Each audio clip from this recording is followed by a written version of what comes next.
Good morning साथियों। आप सभी का बहुत बहुत स्वागत है आपके अपने यूट्यूब चैनल M2 अवधि पर। साथियों, बहुत से साथी भाई बोल रहे हैं कि सर सिलेबस के अकॉर्डिंग क्लासेज करवाएं। दोस्तों, आप सभी एकदम भी परेशान ना हों। दिसंबर के पहले ही आपकी फार्मेसी सब्जेक्ट पूरी ख़त्म हो जाएगी।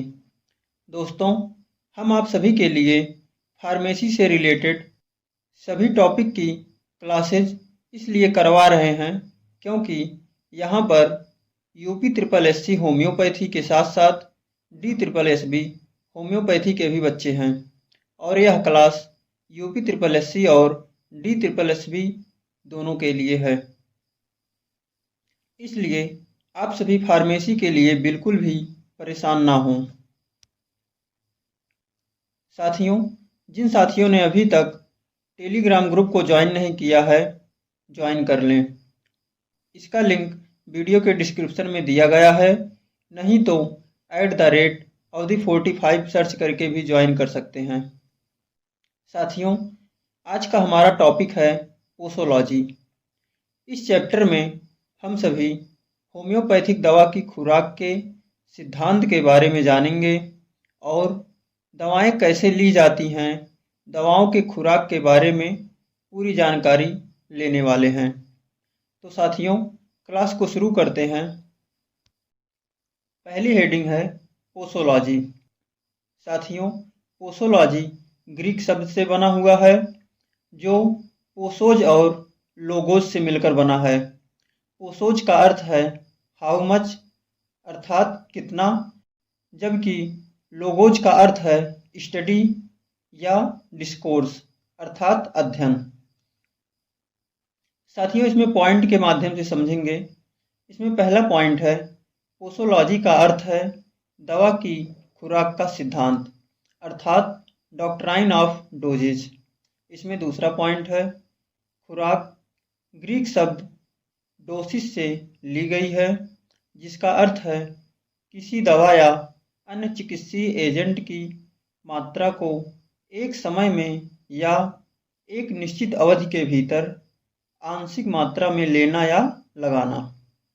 इसमें तीसरा पॉइंट है होम्योपैथिक खुराक में दवा की शक्ति, मात्रा, रूप और प्रशासन की संख्या शामिल है।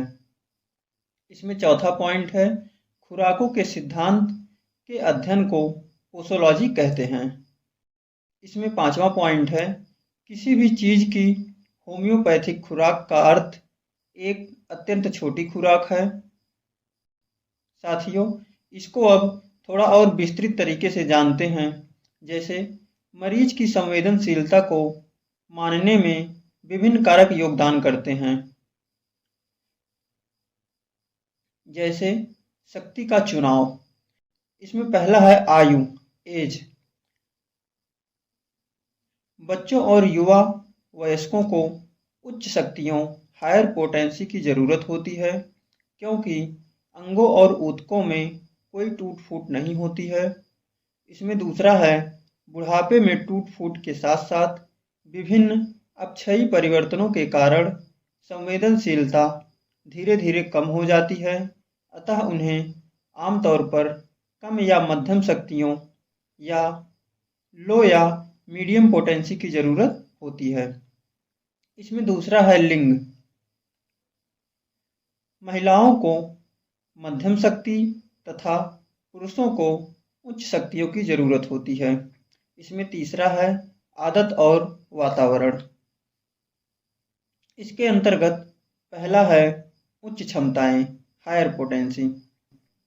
हायर पोटेंसी किन किन लोगों को दिया जा सकता है, जैसे अत्यधिक बौद्धिक और मानसिक कार्यों में लगे व्यक्ति, जैसे डॉक्टर, वकील और मंत्री।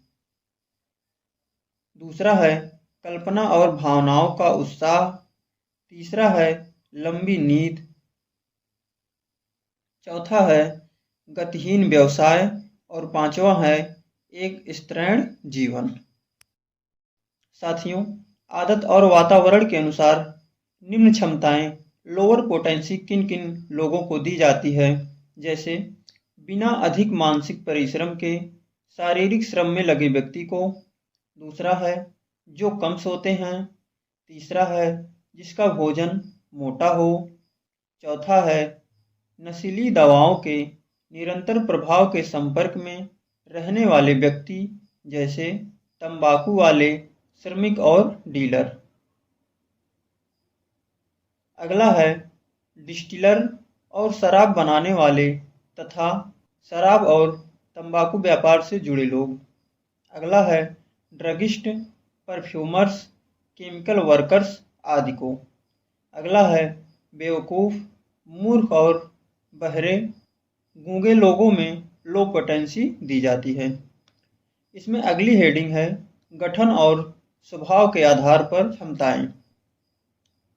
जैसे उच्च क्षमता में है नर्वस, सेंगुइन या कोलेरिक स्वभाव के संवेदनशील व्यक्तियों को। दूसरा है बौद्धिक व्यक्ति, त्वरित कार्य और प्रतिक्रिया करने वाले व्यक्ति को। तीसरा है उत्साही और आवेगी व्यक्ति को। अब अगला है निम्न क्षमताएं और बार बार खुराक देने वाले। जैसे सुस्त और कफ युक्त व्यक्ति, समझने में कमजोर और कार्य करने में धीमे व्यक्ति को। दूसरा है मोटे रेशेदार स्थूल आदतों वाले सुस्त व्यक्ति को।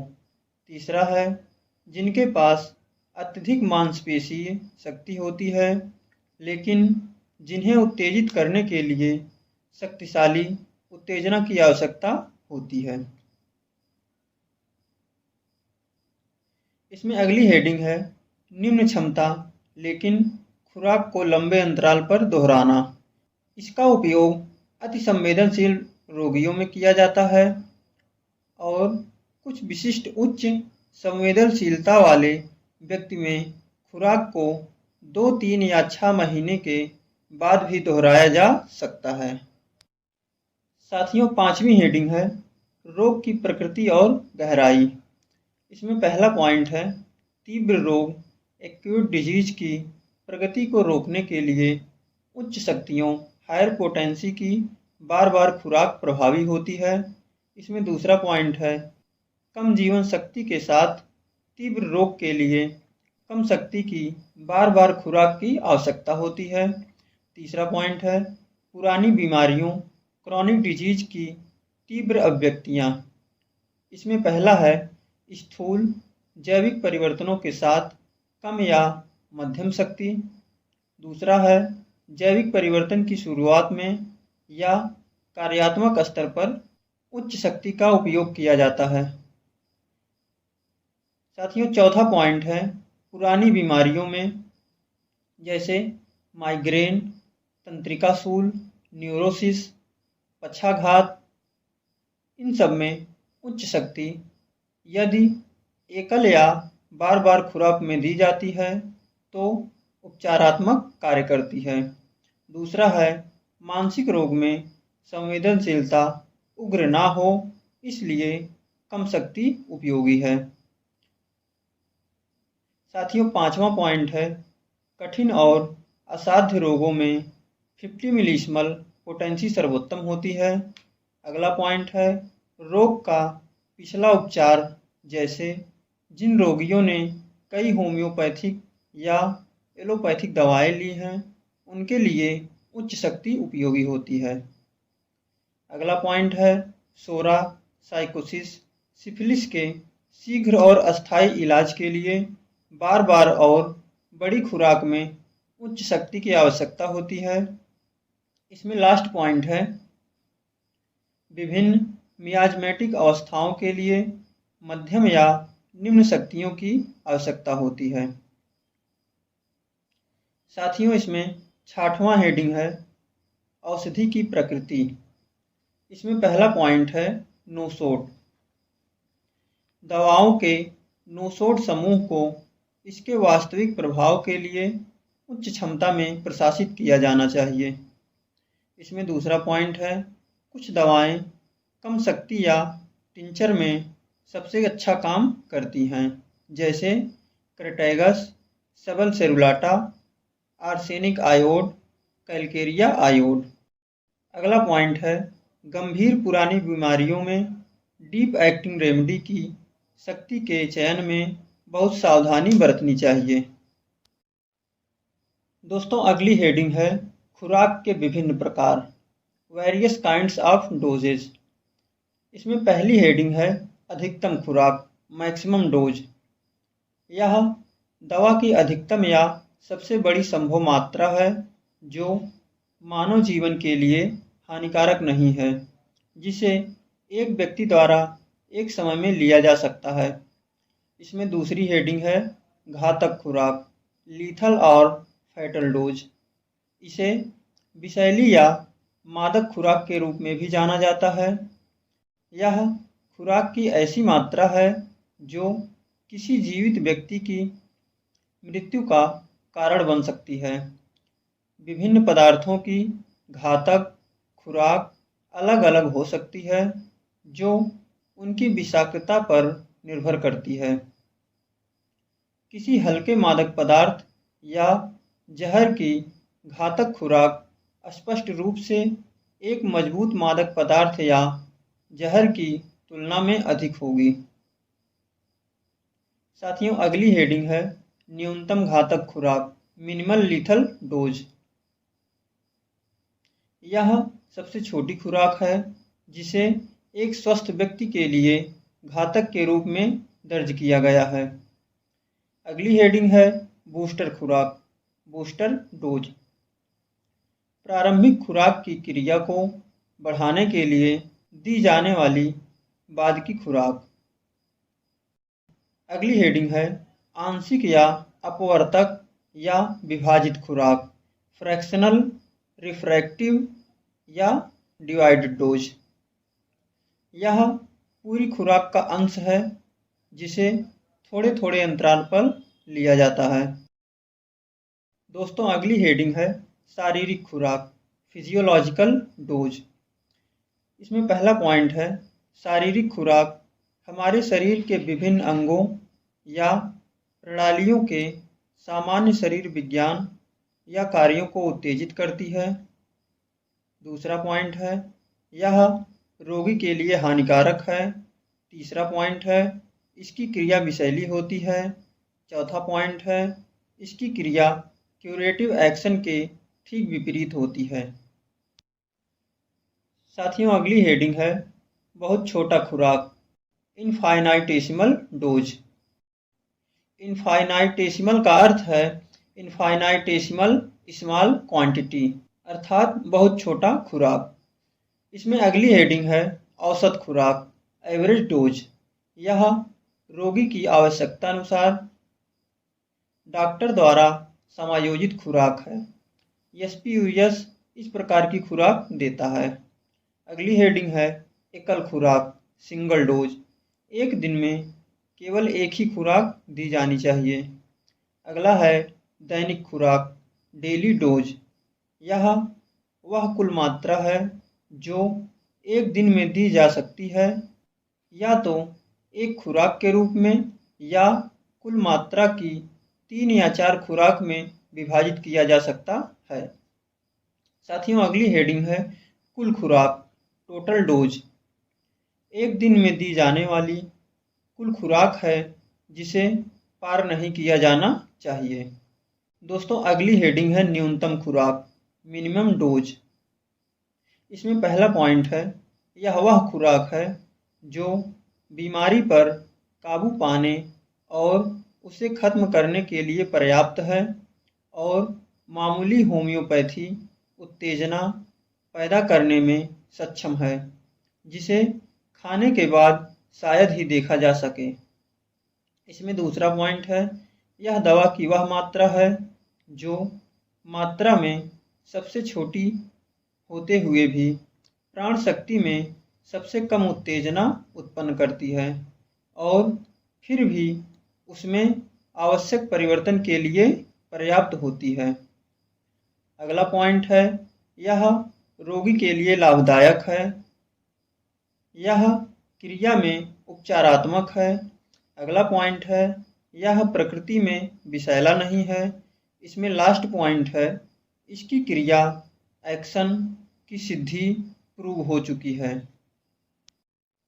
साथियों, नैश ने न्यूनतम खुराक को इस प्रकार परिभाषित किया है। यह एक कच्ची या शक्तिशाली खुराक है जो बिना किसी अनावश्यकता के रोगी को उपचारात्मक रूप से प्रभावित करने में सक्षम है। स्टुअर्ट क्लोज ने न्यूनतम खुराक के बारे में क्या बताया है, इसमें देखते हैं कि न्यूनतम खुराक इतनी छोटी खुराक होती है कि चिकित्सीय रूप से उपयोग किए जाने पर यह लक्षण पैदा करने में सक्षम नहीं होती है। साथियों, हैनीमैन ने शुरुआत में एलोपैथिक पद्धति की तरह बड़ी मात्रा में दवा का प्रयोग किया।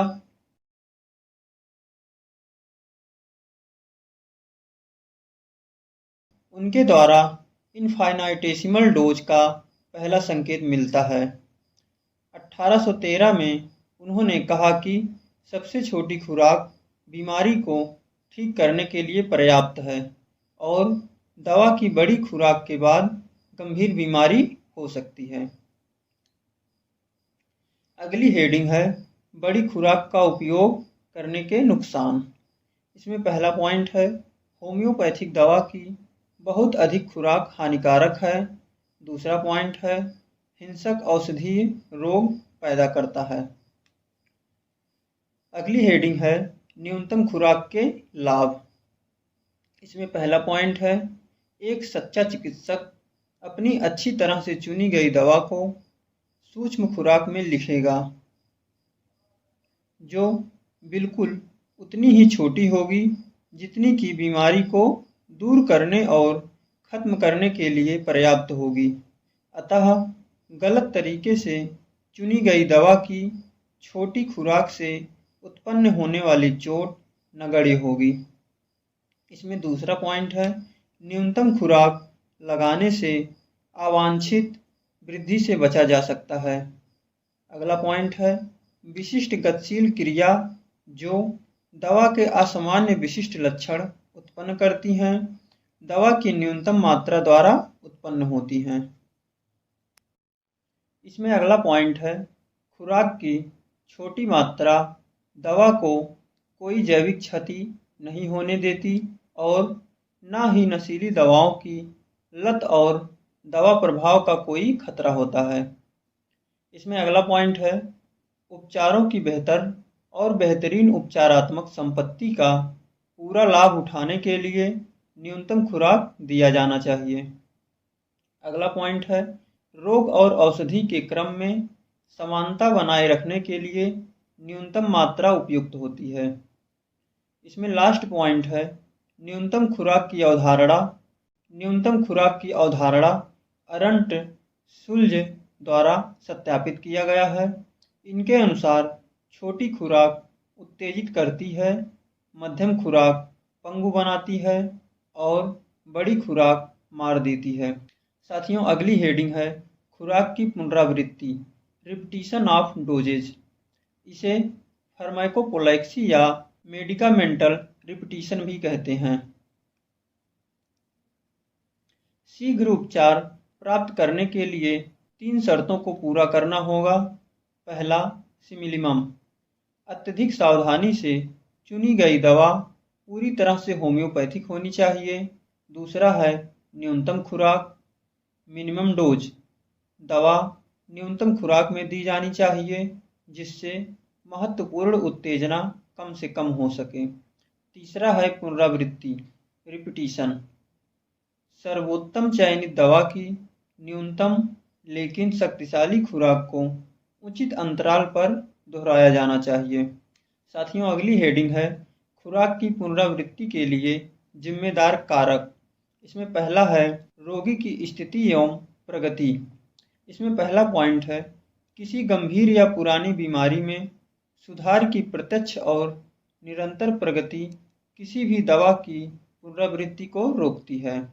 इसमें दूसरा पॉइंट है खुराक तभी दोहराएं जब सुधार बंद हो जाए। तीसरा पॉइंट है पुनरावृत्ति तब तक जारी रह सकती है जब तक कि या तो पुनरावृत्ति ना हो जाए या लक्षणों के विभिन्न समूह उत्पन्न ना हो जाएं।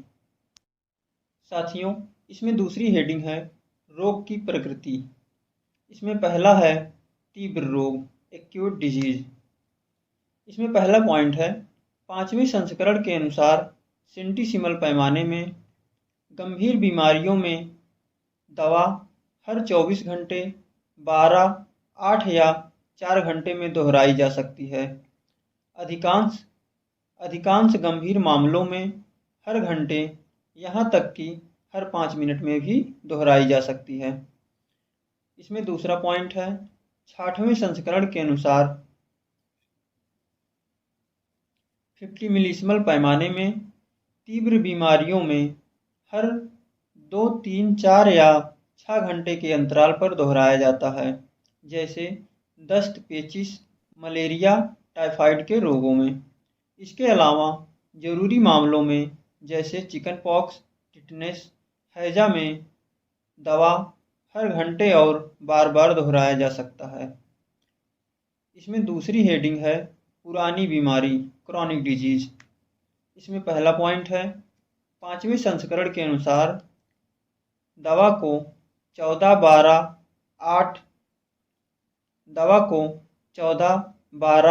10, 8 या 7 दिनों के अंतराल पर दोहराया जा सकता है। उच्च शक्ति की पुनरावृत्ति, उच्च शक्ति की एक खुराक दी जाती है और फिर इसकी क्रिया समाप्त होने तक प्रतीक्षा की जाती है। पुरानी बीमारी में निम्न शक्ति की बार बार पुनरावृत्ति लागू है। इसमें दूसरा पॉइंट है 66वें संस्करण के अनुसार हाल ही की पुरानी बीमारियों जैसे सोरा, सिफिलिस, साइकोसिस में सांकेतिक दवा बड़ी खुराक में और बार बार खुराक में उपयोगी है। यदि इसमें न्यूनतम खुराक देंगे तो रोग ठीक नहीं होगा बल्कि और बढ़ेगा। लंबे समय की पुरानी बीमारियों में सही ढंग से चुनी गई दवा जिसका असर लंबी अवधि तक होता है, लगातार बढ़ती सफलता के साथ महीनों तक दैनिक रूप से दोहराई जा सकती है। पुरानी बीमारियों के उपचार के अंत में होम्योपैथिक उत्तेजना हो सकती है। उस स्थिति में खुराक को और भी कम किया जाना चाहिए और लंबे अंतराल में दोहराया जाना चाहिए और संभवतः कई दिनों तक रोका जाना चाहिए ताकि यह देखा जा सके कि क्या स्वस्थ होने वाले व्यक्ति को और अधिक औषधि सहायता की आवश्यकता नहीं है। साथियों, तीसरी हेडिंग है उपचार की प्रकृति। उपचार की पुनरावृत्ति उपचार की प्रकृति पर निर्भर करती है। इसमें पहला है शक्ति। कम शक्ति में दवा बार बार दोहराई जाती है तथा उच्च शक्ति में दवा बार बार दोहराई नहीं जाती है। इसमें दूसरा है क्रिया की अवधि। इसमें पहला पॉइंट है डीप एक्टिंग रेमेडी जैसे तत्वों, यौगिकों, खनिजों और नोसोड्स से प्राप्त दवाओं में क्रिया की अवधि लंबी होती है, इसलिए यह कम बार दोहराया जाता है।